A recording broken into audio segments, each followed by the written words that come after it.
1 bulan itu 30 atau 31 hari. Kemudian hari ini itu hari Minggu ya. Biasanya hari Minggu itu kita pakai untuk jalan-jalan. Tapi Pak Ustadz pas lagi keluar rumah nih, Pak Ustadz nggak sengaja ketemu sama temen yang lain. Dia bilang mau kemana, mau jalan-jalan. Ya udah yuk sama saya aja jalan-jalannya ke acara KM Ika. Jalan-jalan apaan itu? Iya jalan-jalan. Akhirnya sampai di sini. Tadinya mau jalan-jalan kemana? Atau ada yang punya agenda tapi tidak jadi, di cancel tuh demi menghadiri acara KM Ika misalnya. Nah itu tuh nikmat, itu tuh rizki. Kenapa kalau enggak hari ini mungkin menjadi masalah yang paling berat nanti di akhirat kita. Ketika ditanya, kamu hari Minggu kemana aja? Enggak kemana-mana ya Allah, aku kan masih jomblo. Aku sih punya pasangan ya Allah, tapi pasanganku lagi LDR nih. Jadi aku pergi ke acara KM Ika. Alhamdulillah bagus kan gitu kata Allah. Daripada jawabannya aku sih cari pasangan yang lain ya Allah, waktu itu kan itu repot. Masya Allah, kita memudahkan diri kita di hadapan Allah Subhanahu wa Ta'ala, karena kita belum sampai di level Abdurrahman bin Auf ya. Kalau kita mungkin ya berjuang di dunia pengen kaya, Abdurrahman bin Auf itu pengen miskin, nggak bisa ya. Sampai-sampai kata Abdurrahman bin Auf itu radhiyallahu anhu, aku itu seolah-olah kalau membuka batu dari tanah itu langsung dapat emas, saking selalu tangannya itu berkah gitu menghasilkan. Ya kemarin Ustaz Adiyat mengutip cerita beliau, saya dengar di kajian dan saya juga pernah baca cerita itu. Ketika suatu hari datang 600 onta dengan isinya mutiara, kebutuhan dan segala macam itu barang dagangan yang mahal-mahal dibawa oleh onta, dan ontanya 600 ya. Satu onta aja sudah, kalau dulu punya onta kan kayak sekarang punya Ferrari gitu, ini punya 600, belum sama isinya. Lalu datang masuk Madinah terus bikin gaduh, rame kan, buku onta kalau satu mungkin nggak ada suaranya, tapi begitu banyak itu kan orang-orang pada lihat, oh itu apa. Aisyah radhiyallahu anha mengatakan, aku mendengar Rasulullah Abdurrahman bin Auf itu masuk surganya dengan merangkak. Berita itu sampai kepada Abdurrahman bin Auf, wah kalau begini repot nih aku, udah sini semua 600 onta ini dengan isi-isinya aku sedekahkan untuk masyarakat Madinah. Coba, itu Abdurrahman. Nah kita belum di level itu gitu lah. Tapi kita pengen untuk bisa dimudahkan di akhirat ya, supaya hisabnya nggak lama, hari minggunya kita sudah enak nih, sudah nyaman, tuh nikmat ya. Nanti ada hadis ya, bukan nanti, ada hadis di dalam riwayat Tirmizi. Jadi Allah itu meminta pertanggungjawaban kepada kita tuh 4 hal. Yang pertama umur kita, kemudian usia muda kita, harta kita, dan ilmu. Nah, untuk harta 2 poin ya, untuk harta poinnya 2 yang ditanya. Kalau umur dipakai untuk apa, masa muda digunakan untuk apa saja, kemudian harta kamu dapat dari mana dan dipakai untuk apa, itu pertanyaannya.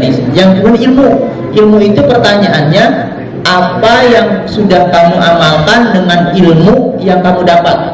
Itu di dalam riwayat Tirmizi ya. Fima amila ya, fima amila an ilmi, dari apa yang sudah dia amalkan daripada ilmu yang, oh kalau gitu nggak usah ngaji, nggak usah. Dapat ilmu terus kita nggak bisa ngamalin, pertanyaan nggak bisa jawab, nanti kita juga nggak, kalau begitu kita juga nggak bisa lolos dengan pertanyaan yang pertama. Kan pertanyaan pertamanya umurnya dipakai untuk apa, masa muda dipakai untuk apa, nggak dipakai untuk belajar, nggak dipakai untuk ngaji, kena. Dipakai untuk ngaji, kita amalkan sedikit, kena lagi. Jadi ya memang kita berusaha, bismillah, kerjakan dulu, kurang-kurangnya kita bertobat kepada Allah Subhanahu wa Ta'ala. Itu nikmat ya, bisa hadir di situ nikmat. Yang berikutnya, kita itu belum bisa belum bisa menyadari dengan benar-benar nikmat itu berharga ya, nikmat itu berharga. Dan biasanya jadi sadar itu kalau kehilangan karena merasa punya. Coba nggak merasa punya, nggak akan kehilangan ya. Kalau ada seorang pembantu kemudian tuannya itu punya Ferrari ya, atau punya Lamborghini, atau punya dua-duanya seri 2022. Oh kok bisa bahasa sekarang 2020 itu mungkin apa namanya prototipnya udah punya duluan gitu ya, terus hilang, pembantunya tuh nggak sedih, kata dia orang bukan punya saya, biar aja gitu. Itu tuan kamu hilang loh Ferrarinya, kemarin parkirnya di jalan mana, di depan Indomaret. Oh iya, coba parkir depan Family Mart, aman. Depan Indomaret ya. Nah itu, tapi dia nggak sedih, ya udah nggak apa-apa, kan punya tuan saya bukan punya saya, karena tidak hilang. Nah kita kalau merasa punya kemudian hilang baru kita sedih ya. Anak misalnya merasa punya kita, hilang, diambil Allah Subhanahu wa Ta'ala, padahal itu kita kembalikan kan, itu sedih gitu ya. Pasangan kalau punya kita hilang ya sedih gitu kan. Kalau kita tidak merasa memiliki ya hilang juga nggak sedih, tapi ya diatur lah, ritme diatur ya. Harta atau apapun, kata Imam Ali radhiyallahu anhu, fima makna ya, mengatakan dibiarkan ya Allah, jadikanlah harta-harta itu cukup aku pegang di tanganku, jangan sampai dipegang di hatiku ya itu harta-harta, supaya kalau hilang juga tidak terlalu ini. Jadi kita harus bisa merasakan betapa besar nikmat itu, betapa besar nikmat sesuatu. Maka ketika kita bisa merasakan itu, kita akan bisa mensyukuri kepada Allah Subhanahu wa Ta'ala. Oke, nomor 1. Nah, tadi baru pembukaan. Syukur itu apa kalau gitu Pak Ustadz dari tadi? Syukur itu aslinya kalau di dalam kitab Madarijus Salikin tadi disebutkan sifat dari binatang atau hewan ternak. Kalau hewan ternak itu gemuk, kelihatan berhasil, atau dari pola makan makanan yang dimakan oleh hewan ternak tadi, kemudian tampak di badannya gemuk dan sehat, maka hewan tadi disebut syakur. Itu di dalam Lisanul Arab ya, di dalam Al-Lisan atau Lisanul Arab, apa namanya, kitab Mu'jam bahasa Arab. Saya bacakan mana ya.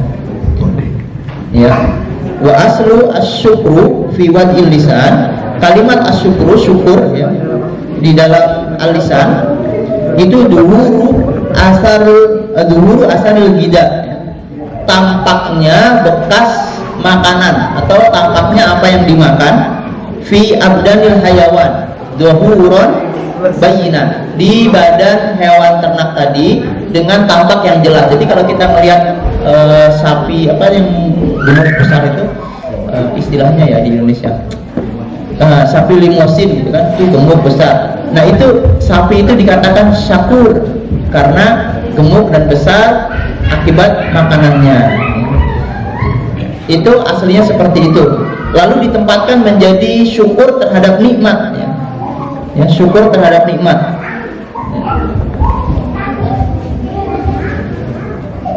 Maka maksudnya adalah duhuru asari nikmatillah, tampak bekas-bekas dari nikmat Allah Subhanahu wa Ta'ala ala lisani abdi, di lisan hambanya ya. Kemudian sana'u wa tirafan, sana'an wa tirafan, diakui dan dipuji, wa ala qalbihi syuhudan wa mahabbatan, dan di hatinya itu tumbuh rasa cinta dan menyaksikan, wa ala jawarihi, dan anggota badannya inqiyadan wa ta'atan, tunduk dan taat. Jadi syukur itu dari nikmat Allah kepada kita itu akan tampak dari kita di lisan kita. Kita bilang alhamdulillah ya, itu kita ganti tuh kosakata untung aja. Untung aja ada elu. Kalau nggak ada elu gue lebih untung. Alhamdulillah digantinya ya. Kita ganti itu kata itu. Alhamdulillah ada kamu. Alhamdulillah ada ini. Alhamdulillah itu ringan ya, tapi berpahala. Coba untung saja, nggak ada pahalanya. Dan sekian detik dari hidup kita lewat. tanpa pahala. Tapi kalau kata alhamdulillah, maka kalimat itu sakilatan fil mizan, di hadisnya riwayat Muslim, ada di hadis arba'in, ya, khafifatan sakilatan fil lisan, ya, itu ringan, ya, ada dua kalimat yang ringan di lisan, ya, sakilatan fil mizan, kalau ditimbang di mizan Allah itu berat. Apa? Subhanallah walhamdulillah, ya. Jadi kalau kita melihat yang bagus-bagus, kita katakan subhanallah, ya. Kita melihat yang buruk-buruk juga katakan subhanallah, nggak masalah. Kenapa? Karena subhanallah itu maha suci Allah. Ketika melihat sesuatu yang bagus, ya maha suci Allah. Allah itu menciptakan sesuatu itu tanpa celah, ya. Kemudian ketika ada yang buruk-buruk, ya subhanallah, Allah itu menciptakan ada kekurangan, tapi Allah itu suci daripada kekurangan, kan maksudnya begitu. Tadi alhamdulillah, ya. Dapat syukur itu, dapat nikmat itu alhamdulillah. Besok ada kajian KM Ika loh, alhamdulillah dapat menu Indonesia lagi dong. Nah, alhamdulillah ketemu lagi sama teman-teman, alhamdulillah, dan seterusnya. Kemudian lisan, ya, kemudian di hati. Jadi tiga itu harus kelihatan, lisan, hati, dan sikap badan. Lisannya bilang alhamdulillah, hatinya tambah cinta kepada Allah Subhanahu wa Ta'ala, kemudian anggota badannya menunjukkan ketaatan, ya, menunjukkan ketaatan. Ada yang sudah hafal surat Tabarak atau surat Al-Mulk. Itu di surat Al-Mulk ada kalimat, surat Al-Mulk itu awal juz ke-29, ya. Qul huwallazi ansha'akum, katakanlah dia Allah Subhanahu wa Ta'ala allazi ansha'akum, yang telah menjadikan kalian, menciptakan kalian, wa ja'ala lakumus sam'a, dan telah menjadikan bagi kalian pendengaran, wal absar, dan penglihatan, wal afidah, hati, ya, qalilan ma tashkurun, sebagian kecil saja yang bersyukur, ya. Dikasih telinga, dikasih mata, dikasih hati, ya, tapi sebagian kecil yang bersyukur. Kan itu isyarat bahwa anggota badan kita itu harus menunjukkan rasa syukur. Kalau tidak, maka kita termasuk orang yang sedikit, ya. Orang yang sedikit, ya. Meskipun Rasulullah SAW berdoa, ya Allah jadikanlah aku termasuk orang-orang yang sedikit, tapi bukan orang-orang yang sedikit bersyukur, gitu, ya. Tapi orang yang sedikit yang masuk surga. Jadi yang masuk surga itu hitungannya kalau dibandingkan dengan penduduk neraka akan sedikit, ya. Kalau cuma disebut jumlahnya saja ya banyak, ya. Qalilan ma tashkurun, maka telinga kita sudah kita pakai untuk apa? Mata kita sudah kita pakai untuk apa? Hati kita sudah kita pakai untuk apa? Khusus untuk mata, kemaksiatan, kemungkaran, kata Ibnu Qayyim rahimahullah ta'ala, itu kadang datangnya awalnya lewat mata. Rumusnya gini, ya, Ibnu Qayyim itu mengatakan rahimahullah, menahan pandangan, ya, dari sesuatu yang dilarang itu lebih ringan daripada menahan pandangan dari sesuatu yang akhirnya kita tidak bisa capai dari hasil pandangan. Contoh, ya, kaum wanita di negeri dunia, ya, itu kebanyakan senang jalan-jalan ke mall misalnya, ya, ke mall. Yang laki-laki juga sama kan, nemenin yang wanitanya, ya, ke mall, ya, jalan-jalan ke mall. Kenapa? Katanya kurang perhatian Pak Ustaz. Kalau di desa di mall itu ada perhatian. Ini bukan itu, ya. Siap, ya, udah di warning 5 menit lagi. Jalan-jalan, ya, jalan-jalan. Terus memandang. Yang dilihat apa? Misalnya fashion yang terbaru. Kelihatan tuh. Tadinya sih nggak mau lihat, cuman kelihatan, begitu kelihatan, tahu harganya, nggak mampu untuk membeli. Itu lebih sakit daripada nggak lihat atau menahan diri itu nggak lihat. Yang laki-laki juga sama. kita jalan-jalan ya, niatnya bagus tuh dari rumah mau ke sini ke tempat kajian, tapi kan perjalanan itu banyak pemandangan ya, dan di antara pemandangan-pemandangan itu ada yang haram. Kita menahan diri untuk tidak memandang keindahan wanita misalnya, laki-laki ya, itu lebih mudah daripada kemudian menabrak, memandang, terus terbetik di hati, kita nggak bisa dapetin dia, itu sakit. Itu lebih berat. Itu rumus Ibnu Qayyim. Ibnu Qayyim rahimahullah ta'ala mengatakan menahan dari memandang yang haram itu lebih ringan dibandingkan menahan dari hasil pandangan ya. Makanya kalau itu tahan pandangan kita, ditahan ya, bukan ditundukkan. Kalau ditundukkan dalam posisi menunduk kadang kelihatannya yang berbeda. Tadinya lihatnya ke atas, begitu nunduk lihatnya yang bawah, sama aja ya. Alhamdulillah kalau kemarin-kemarin itu banyak orang menutup aurat dengan rapi ya, kecuali yang memang senang fashion ya, masih udah musim dingin-dingin gitu tetap aja pakainya yang mini-mini gitu ya. Itu sebagian kecil ya, tapi mungkin beberapa waktu ke depan akan ada. Ini ujian keimanan buat semua, termasuk buat yang bicara. Jamaah rahmatullah itu bersyukur, ditahan tuh mata, ditahan telinga. Di sini alhamdulillah saya tidak hafal lagu-lagu dangdut sejak ke Jepang. Kalau di Indonesia itu masa Allah naik angkot, dengarnya itu di pasar rame. Ada di sini ketika kita datang ke pasar, taruhlah kalau di Tokyo itu ada Ameyoko ya, pasar. Ya nggak ada tuh suara musik-musik yang rame kayak di pasar Indonesia. Kita lewat aja hafal. Nah ini itu kan telinga ya. Seorang tabi'in Sufyan As-Tsauri rahimahullah ta'ala itu kalau ke pasar dia tutup telinga, karena apapun yang dia dengar itu kehafal. Dia tidak ingin terhafal sesuatu yang buruk dari kalimat-kalimat orang obrolan di pasar. Kalau kita gak usah tutup telinga lah kalau ke pasar, kamu tutup mata aja dulu. Tutup mata aja. Satu lagi penutup, sebelum nanti kalau ada mau tanya jawab dan lain-lain, kalau di Tokyo itu ada Akihabara ya. Saya pernah kajian dengan teman-teman mahasiswa di sana. Ketika ditanya gimana kapan ada rencana mau pergi haji, Ustadz susah berangkat haji dari sini. Kenapa susah? Bukannya sudah cukup tabungannya? Susah Ustadz, kepake habis tawaf di Akihabara.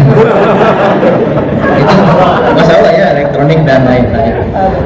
Ya, ini kita siasati dari apa-apa yang Allah berikan kepada kita untuk cukup untuk ibadah kita.